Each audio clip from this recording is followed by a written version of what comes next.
الصور ظلمها خالص. بس انتي بيضة وحلوة، البنت طالعة سمرة كده لمين؟ بنتي كمان حلوة قوي يا طنط. تحبي تشربي حاجة؟ ايه ده؟ انتي اتضايقتي؟ مش قصدي حاجة يعني، انا بس كان قصدي اقولك يعني ان هي شعرها اكرت شويتين كده، واخوها اسم الله شعره حرير بيهفهف. طالع لمين؟ طالعة عليكي يا طنط. طبعا مش محتاجة اتكلم كتير، لان احيانا بنتعرض لمواقف شبيهة مع ولادنا، بنسمع مقارنات في الشكل تحديدا من الناس اللي حوالينا، وللأسف ممكن يبقوا قريبين قوي او صحاب.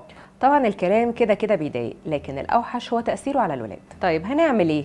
هتفضلي طول ما انت قاعده بتدي فيتامينات ومقويات نفسيه للولاد، علشان اللي بيتقال عليه انه وحش ما يحسش انه هو ضحيه، واللي بيتقال عليه انه هو حلو ما يحسش انه هو نجم ومميز. ايه هي بقى المقويات والفيتامينات النفسيه اللي هتديها للولاد؟ ببساطه، ربنا ما خلقش حد وحش، كلنا حلوين شكلا وموضوعا، بس الاشطر هو اللي يعمل حاجات كويسه تخلي ربنا يرضى عنه اكتر واكتر. وتقولي لهم ان احنا لازم نتقبل شكلنا ونحبه زي ما هو، لان احنا حلوين وقمر في كل حالاتنا. ودايما تحسسي ولادك ان انت مهتمه بشكلهم ومنظرهم ولبسهم، وحابه ان هم يظهروا في احسن صوره. ولازم تلعبي على نقطه الثقه بالنفس، وان انت تحسسي ولادك ان رايهم مهم، وما تخليش اي رأي تاني غير مرغوب فيه يهزهم او يأثر عليهم. طيب بصراحة كده احنا اكيد مش هنعمل مشاكل مع اي حد يقول لنا رأي سخيف زي اللي سمعناه من شوية، لكن بمنتهى البساطة والادب هنقول معلش انا اسفه، انا مش حابه اسمع راي زي ده، وربنا ما بيخلقش حاجه او حد وحش. المواقف دي بتاثر بالسلب على الولاد، فياريت ناخد بالنا من نفسنا ومن ولادنا في الحوار ده. شاركوني واكتبوا لي في الكومنتس بتعملوا ايه يا ترى لما بتتعرضوا لمواقف شبيهه زي دي مع ولادكم،